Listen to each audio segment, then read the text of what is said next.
O que é a Vineyard? Somos adoradores de Deus e resgatadores de homens. Vivemos para a glória de Deus, mas existimos em benefício do mundo. Nós convidamos quem está longe de Deus para que venha como está, enquanto testemunhamos o poder do Evangelho transformar vidas e reescrever histórias. Nossa mensagem é o básico e o principal. Focamos na palavra, mas também nas obras. Somos tanto reverentes quanto informais, tanto intencionais quanto espontâneos. Somos espirituais, sim, mas não somos religiosos. Dizemos que temos líderes que mancam, pois ainda que não escondam suas fraquezas, estes homens e mulheres não param de caminhar e nunca desistem de amar, cuidar, ensinar e alcançar a quem precisa. Nós acreditamos que todos podem participar e, por isso, estamos constantemente equipando os santos para fazermos o trabalho juntos. Com a clareza de que o reino está aqui, mas não ainda, nós encorajamos os crentes a viverem vidas naturalmente sobrenaturais. Ao orarmos "Vem Espírito Santo", expressamos nosso desejo de experimentar a Deus e de nos envolvermos em sua missão no mundo, reproduzindo o ministério de Jesus.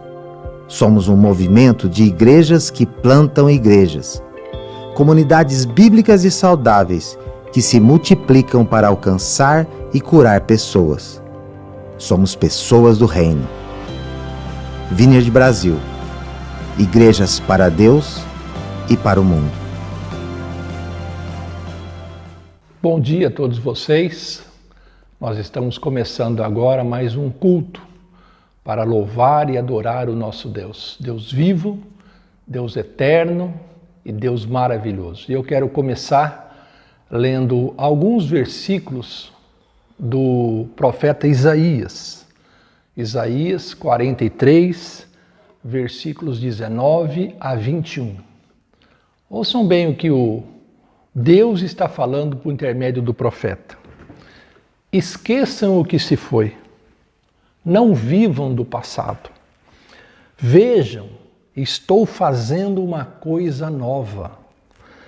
E ela já está surgindo. Vocês não a reconhecem? Até no deserto vou abrir um caminho e riachos no ermo. Os animais do campo me honrarão, os chacais e as corujas, porque fornecerei água no deserto e riachos no ermo, para dar de beber ao meu povo, o meu escolhido, ao povo que formei para mim mesmo, a fim de que proclamasse o meu louvor. Aleluia!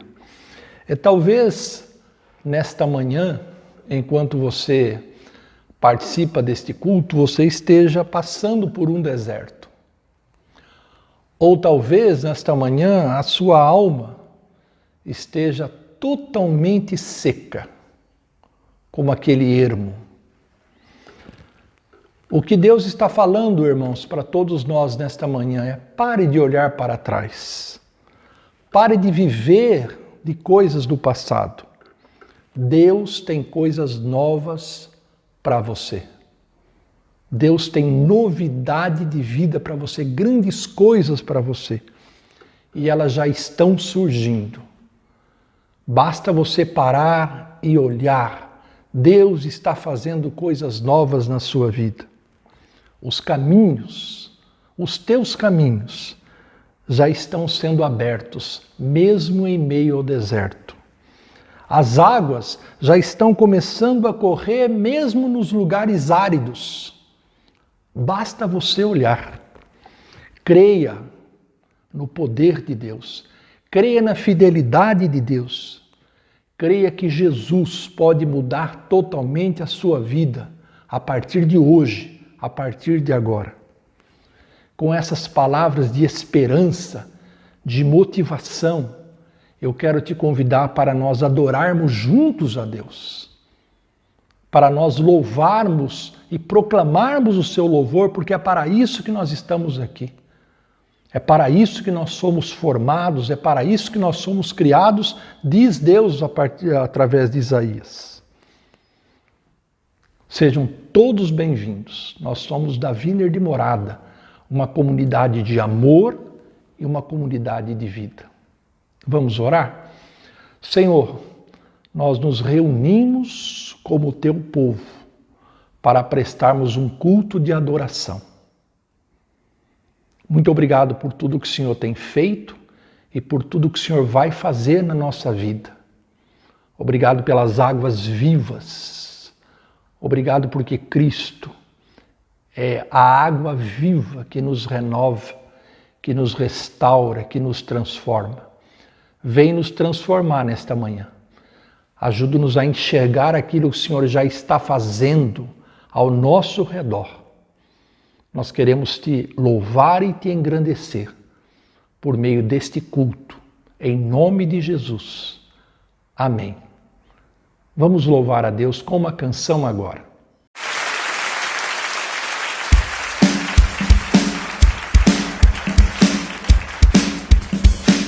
Sim, Senhor, Tu és a nossa rocha.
Eu quero convidar você a abrir a sua Bíblia lá no livro Atos dos Apóstolos, capítulo 18.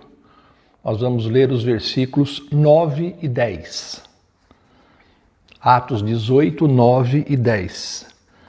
Certa noite o Senhor falou a Paulo em visão: não tenha medo, continue falando e não fique calado, pois estou com você e ninguém vai lhe fazer mal ou feri-lo, porque tenho muita gente nesta cidade. Amém. Irmãos, hoje é a 7ª mensagem da nossa série, Renovando Nossa Paixão. Na semana passada, na 6ª mensagem, nós começamos a falar sobre a segunda viagem do apóstolo Paulo, a segunda expedição missionária, desta vez na companhia de Silas.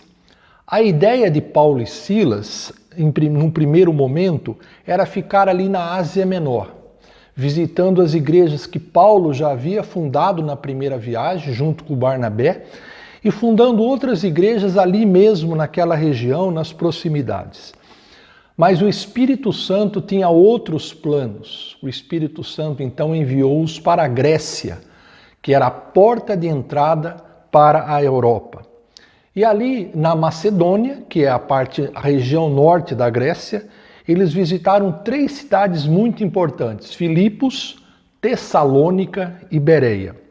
Em todas elas, nessas 3 cidades, eles enfrentaram perseguições, nós falamos sobre isso na semana passada, e tiveram que sair às pressas dessas cidades. Mas em todas elas, eles pregaram o Evangelho, eles levaram pessoas a Cristo, tanto judeus como gentios, e fundaram novas igrejas. O Evangelho estava transtornando e transformando o mundo. Hoje nós vamos abordar os capítulos 17 e 18 de Atos dos Apóstolos. E o título da nossa mensagem hoje é Uma Igreja que não teme e não se cala. Uma igreja que não teme e não se cala. Em primeiro lugar, eu vou falar de Atenas. Paulo então saiu da Macedônia e foi para a Acaia, que era a região sul da Grécia. Ele foi sozinho. Os seus companheiros ficaram lá em Bereia. Atenas era o centro intelectual do mundo, a cabeça pensante do mundo. Lá viviam os melhores arquitetos, os melhores poetas e principalmente os maiores filósofos. Já haviam morrido há 300 anos antes. Sócrates, Aristóteles e Platão, você já deve ter ouvido falar esses nomes. E foi lá em Atenas que Paulo conheceu o paganismo, a idolatria em toda a sua extensão. Por todos os lugares por onde ele passava na cidade, ele via alguma referência aos deuses gregos, templos, altares, esculturas e monumentos. Os historiadores antigos chegam a falar em 30.000 locais ou objetos de veneração que eram feitos de pedra, de bronze, de ouro, de prata, de mármore, de pedras preciosas. Um escritor chamado Petrônio, ele chegou a afirmar que em Atenas era mais fácil encontrar um deus do que um homem. A maioria de nós, irmãos, como bons turistas que somos, ficaríamos admirando e elogiando essas imagens, essas esculturas, esses templos. Mas Lucas afirma que Paulo ficou indignado ao ver que a cidade estava cheia de ídolos. Indignação. Em outra versão está escrito que o seu espírito se revoltava em face da idolatria dominante à medida que ele caminhava na cidade de Atenas. Paulo então começou a se reunir e a debater com os atenienses, com aqueles intelectuais, especialmente com as autoridades religiosas e os filósofos. E nesses debates, que ocorriam às vezes na sinagoga ou então em praça pública, como era comum lá na Grécia, Lucas afirma que Paulo sempre pregava as boas novas a respeito de Jesus e da ressurreição. Ou seja, ele não perdia a oportunidade para falar do Evangelho. Isso está lá em Atos 17, versículo 18. Por fim, Paulo foi ao Areópago, uma espécie de tribunal superior, onde eram decididos ali os assuntos mais importantes e de interesse geral da população. Ali no Areópago, Paulo fez um dos discursos mais famosos, falando sobre o Deus desconhecido. E veja só como ele começou a sua abordagem de forma estratégica e muito inteligente. Vocês, atenienses, são muito religiosos, pois possuem objetos de culto espalhados por toda a cidade. Mas observei que um dos altares é dedicado ao Deus desconhecido. É justamente esse Deus que eu vim anunciar a vocês. Vejam, meus irmãos, que inteligência de abordagem, né? E ao invés de citar em seguida o Antigo Testamento ou a história do povo judeu, Paulo começa o seu discurso abordando questões bem mais amplas, que se referem a Deus e à criação e ao ser humano. Ele diz o seguinte: Deus fez o mundo e tudo o que nele há. Ele é o Senhor dos céus e da terra. Por isso, Paulo conclui, ele não habita em templos ou santuários feitos por mãos humanas. Nós não podemos limitá-lo a um espaço físico. E era isso justamente que os atenienses faziam. Segundo, Deus é quem nos dá a vida, a respiração e todas as demais coisas. Concluindo, ele não depende de nós. Ele não é servido por mãos humanas. Terceiro, é o homem que precisa buscar a Deus. Nele nós vivemos, nos movemos e existimos. E esse Deus, que vocês alegam que é desconhecido, não está longe de cada um de nós. Quarto, Deus não pode ser comparado ou representado por imagens feitas pela imaginação do homem ou pelas artes do homem. Essa prática é fruto de ignorância espiritual. Veja que Paulo não tinha papas na língua. Essa prática é fruto de ignorância espiritual. Como um profundo conhecedor das Escrituras do Antigo Testamento, Paulo provavelmente se lembrou nesse momento lá de Isaías 42:8, onde está escrito assim: Eu sou o Senhor, este é o meu nome, não darei a outro a minha glória, nem a imagens o meu louvor.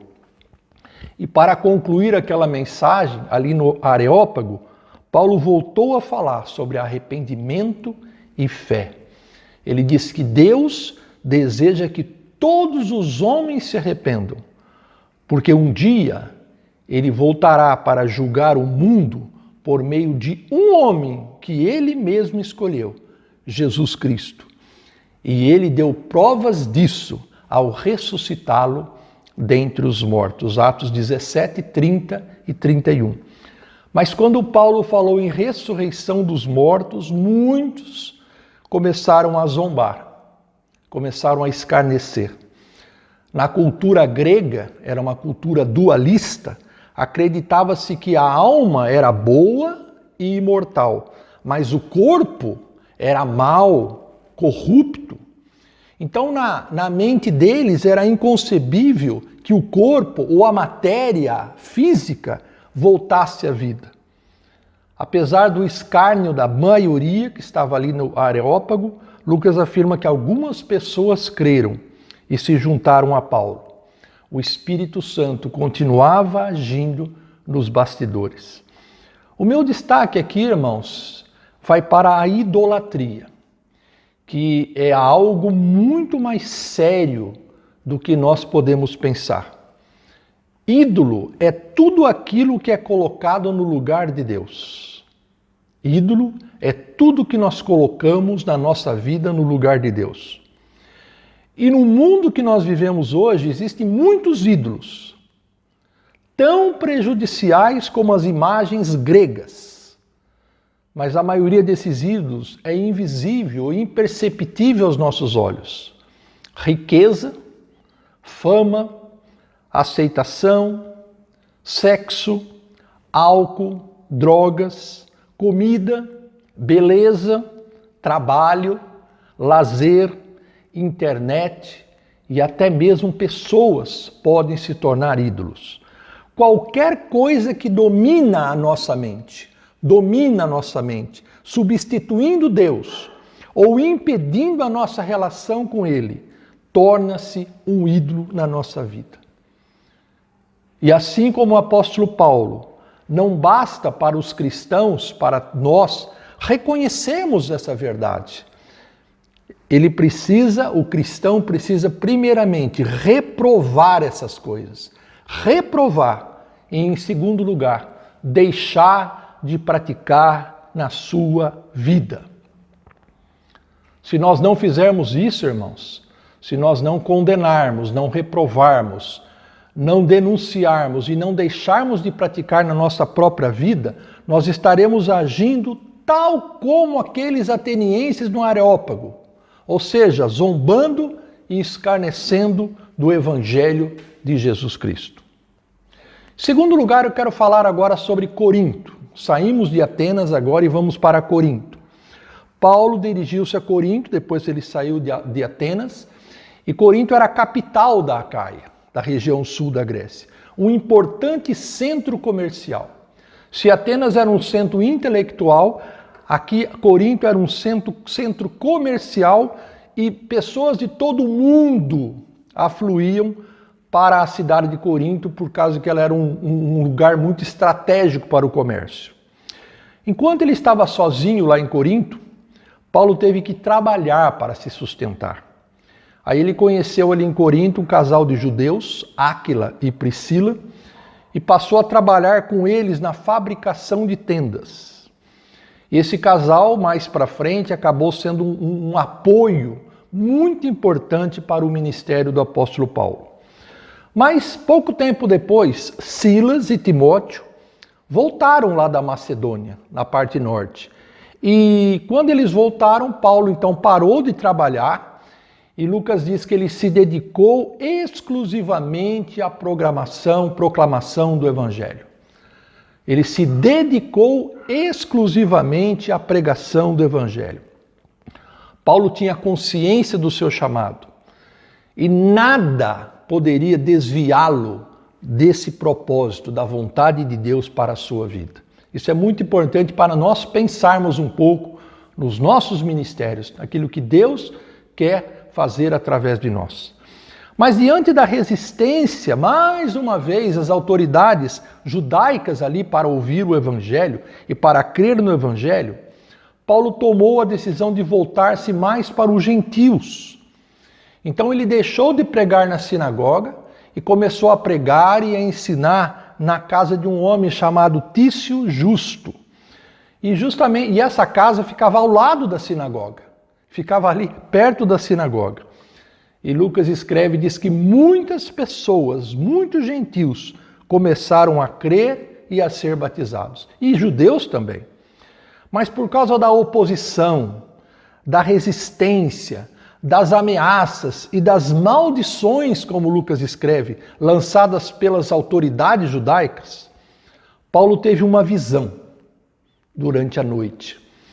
E ouviu Deus lhe dizer o seguinte: não tenha medo, Paulo. Continue falando.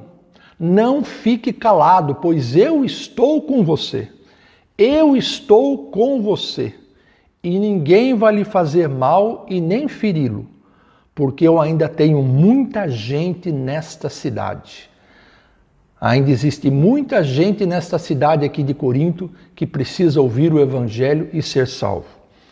E em função dessa palavra, irmãos, Paulo ficou mais 1 ano e meio ali em Corinto. Veja só, mesmo com toda aquela perseguição, aquela pressão dos judeus, ele ficou 1 ano e meio ali em Corinto, em função da vontade e da palavra que ele recebeu do Espírito Santo. Ele pregava e ensinava diariamente a palavra de Deus. E foi nesse período ali que ele estava em Corinto que ele escreveu as suas 2 primeiras cartas, que foram as cartas enviadas para a igreja de Tessalônica, que ele havia passado pouco tempo antes. Em Atos 18, versículo 12, Lucas afirma que Gálio, um homem chamado Gálio, assumiu o governo da Acaia, ali naquela região. Parece que esse dado não tem importância, irmãos, mas ele é muito importante para os estudiosos, para os teólogos. Por quê? Porque está comprovado historicamente, por registros históricos, que Gálio foi o procônsul, esse era o nome dali do governador, da Acaia, entre os anos de 51 e 52 depois de Cristo. Isso está comprovado. Ou seja, eles se baseiam então nesta data para calcular a data aproximada das viagens e da própria vida do apóstolo Paulo. Quando Gálio assumiu, os judeus foram até ele e tentaram convencê-lo a levar Paulo para o tribunal. O que eles alegavam, irmãos? Alegavam que ele estava persuadindo o povo para adorar de maneira contrária à lei de Moisés, para adorar a Deus de modo contrário à lei de Moisés. Atos 18, 13. Paulo chegou a ir ao tribunal. Ele foi até o tribunal, mas Gálio, que era um representante de Roma, recusou-se a julgar aquela causa. O que ele decidiu? Ele decidiu que não havia crime de interesse comum para Roma, para a população em geral, mas apenas um debate de palavras que só interessava para os judeus. Isso é coisa de vocês resolvam entre vocês. Os judeus que haviam levado Paulo ao tribunal ficaram tão bravos, tão revoltados com essa decisão, que ali na porta do tribunal eles cercaram e espancaram, isso que está escrito, um homem chamado Sóstenes, que era chefe da sinagoga. Por que eles espancaram Sóstenes? Porque provavelmente ele havia se convertido com a pregação do apóstolo Paulo. O que nós podemos aprender então, irmãos, com a permanência de Paulo em Corinto? Primeiro, o evangelismo e o discipulado nas grandes cidades é um desafio para a igreja.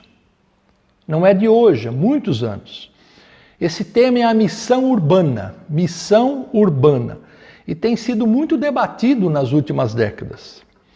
Como nós podemos cumprir a missão urbana nas cidades grandes, em meio a tanto individualismo, relativismo, consumismo, violência, desemprego, pobreza, imoralidade, competição, desrespeito, etc, etc, etc. Como? É claro que não é fácil, irmãos. Não é fácil pregarmos o evangelho nesse contexto. Como não foi fácil para o apóstolo Paulo. É por isso que a igreja precisa ter uma direção clara do Espírito Santo. E ao ter essa clareza, essa direção do Espírito Santo, nós precisamos adotar um planejamento e uma estratégia muito eficientes para alcançar a cidade. Nós lançamos um projeto no início deste ano, 2021, chamado Tempo de Construir. Atualmente esse projeto está sendo estruturado, está sendo muito detalhado para nós alcançarmos os nossos alvos, as nossas metas nos próximos 3 anos e meio, quando nós iremos completar 10 anos de existência, ou seja, 2025. Mas para que nós possamos alcançar essas metas, é preciso haver o engajamento de todos os membros da nossa comunidade. É preciso que todos nós estejamos apaixonados. É preciso que todos nós estejamos unidos para nós alcançarmos os propósitos definidos por Deus. Você precisa se engajar. Você precisa estar apaixonado por essa visão e por essa missão. Como nós costumamos dizer na Vineyard, todos podem participar. Todos, inclusive você, também pode participar.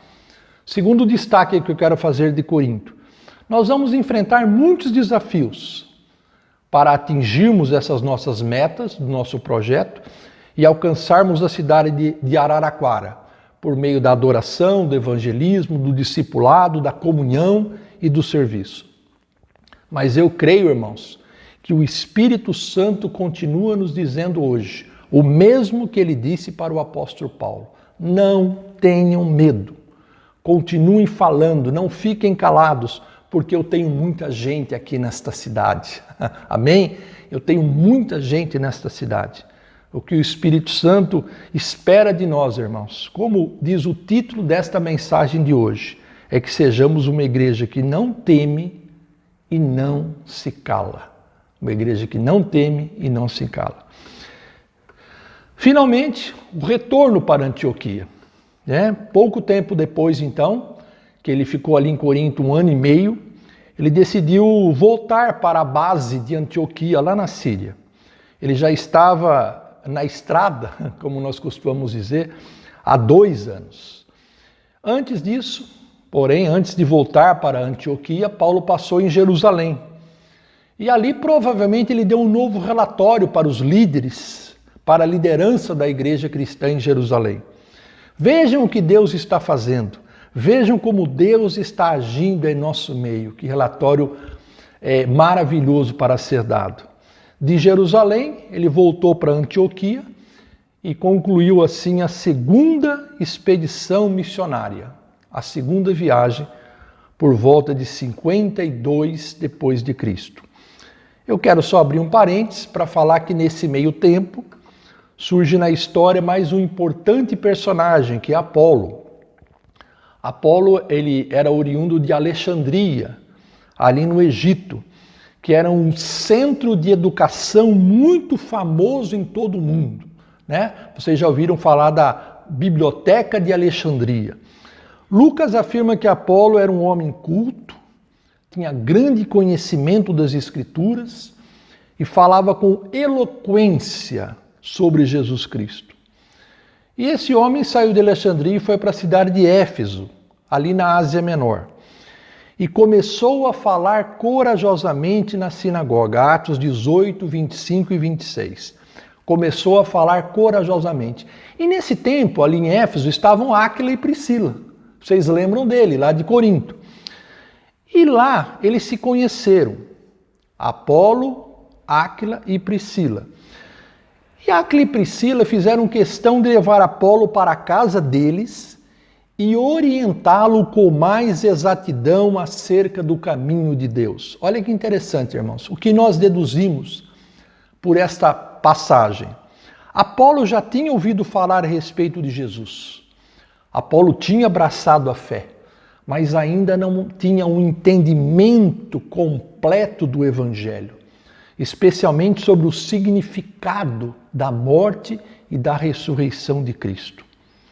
Depois que Apolo foi devidamente instruído, ou seja, que ele foi discipulado, ele partiu para Acaia, no sul da Grécia, e Lucas narra que ali ele auxiliou muito aqueles que pela graça haviam crido, pois refutava vigorosamente os judeus em debate público, provando pelas Escrituras que Jesus é o Cristo.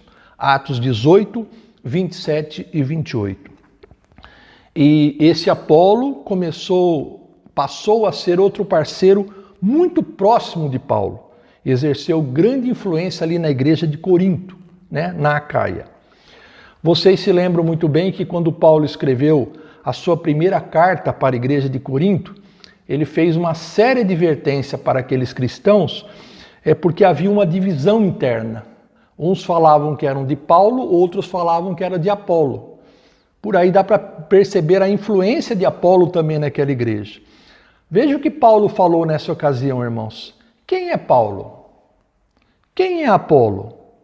Apenas servos por meio dos quais vocês vieram a crer, conforme o ministério que o Senhor atribuiu a cada um. Eu plantei, Apolo regou, mas Deus é quem faz crescer. 1 Coríntios 3, 5 e 6. Primeiro destaque aqui, irmãos. Apolo precisava ser discipulado para conhecer melhor o Evangelho. Por isso ele se submeteu aos ensinamentos de Áquila e Priscila. Mesmo sendo um homem muito estudado, um homem eloquente, um homem inteligente, ele se submeteu a aprender mais o Evangelho. E depois, então, ele se tornou um discipulador muito influente na região da Acaia. E você? Você está disposto a se submeter para estudar mais a palavra de Deus? Para se aprofundar mais no estudo do Evangelho? Porque só assim, irmãos, nós nos tornaremos discipuladores vigorosos e influentes na vida de outras pessoas. Nós precisamos conhecer para transmitir. Eu não consigo transmitir aquilo que eu não sei. Segundo destaque, Paulo chegou a Corinto, ensinou o Evangelho durante 1 ano e meio, levou vários judeus e gentios à fé e plantou a igreja ali em Corinto. Apolo chegou pouco tempo depois e passou a auxiliar aqueles cristãos e a fortalecê-los na fé. Quem é mais importante? Quem deve ser exaltado? Apolo ou Paulo? O que plantou ou o que regou? Nenhum deles. Apenas Jesus Cristo. Jesus Cristo é o cabeça da igreja. Jesus Cristo é o Senhor da igreja. Paulo, Apolo, Sérgio, presbítero Cristiano, o Lelo, Kaique, todos nós somos apenas servos, cooperadores, instrumentos frágeis nas mãos de Deus. Ou como dizia John Wimber, não passamos de trocados no bolso de Deus. Nós não passamos de trocados nos bolsos de Deus. É o Espírito Santo, irmãos, que faz toda a obra, quem convence e quem dá o crescimento. Nós dependemos totalmente dele. Amém. Amém. Concluindo a mensagem de hoje, eu vou concluir lembrando os principais pontos que nós destacamos hoje. Nós não podemos nos conformar com aquilo que afronta a palavra de Deus. Assim como Paulo, nós devemos nos indignar, condenar e nunca mais praticar, deixar de praticar essas coisas. Segundo, nós devemos tomar cuidado com a idolatria moderna, que nos leva a colocar muitas coisas no lugar de Deus e até abandonar a nossa fé. Terceiro, nós enfrentaremos grandes desafios para fazer missão urbana, alcançar o coração das pessoas na cidade de Araraquara, mas Deus está ao nosso lado, aleluia.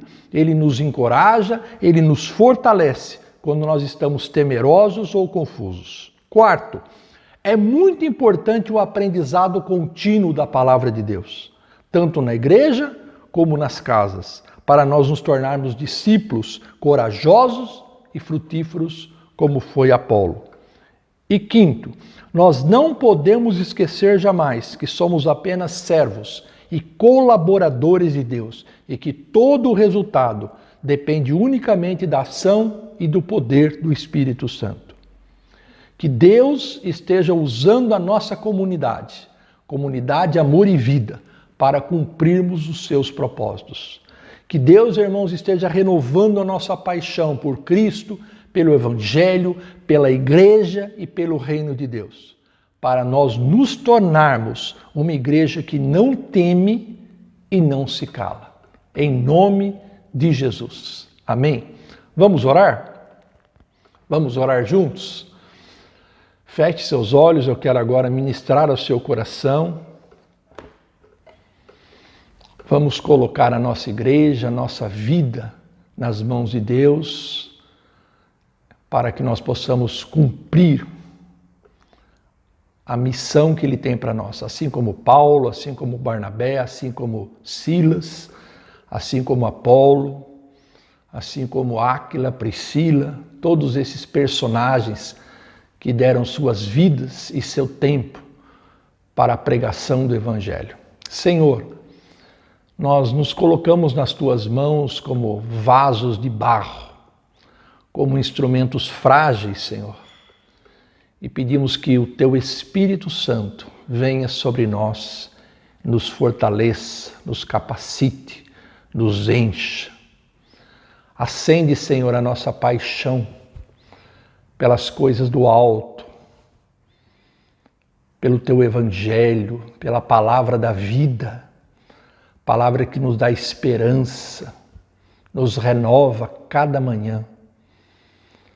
Vem Espírito Santo sobre a Tua igreja, sobre todos que estão ouvindo esta mensagem, que essa história, Senhor, esse relato da igreja primitiva possa acender a chama no nosso coração e nós possamos nos dispor tempo, inteligência, estudo para Te servir ao Senhor, servir ao Teu reino, anunciar, Senhor, o amor de Jesus Cristo e transformar a vida das pessoas.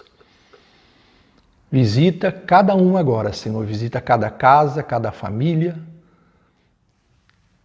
cada pessoa e enche-nos com a Tua paz e com o Teu amor e com a Tua força. Em nome de Jesus. Amém. Vamos receber a bênção? Que o grande amor de Deus, que a graça do nosso Senhor e Salvador Jesus Cristo e que a comunhão, a força do Espírito Santo, a direção do Espírito Santo esteja com todos nós, hoje e para sempre. Amém. Irmãos, um grande abraço para todos vocês. Deus abençoe.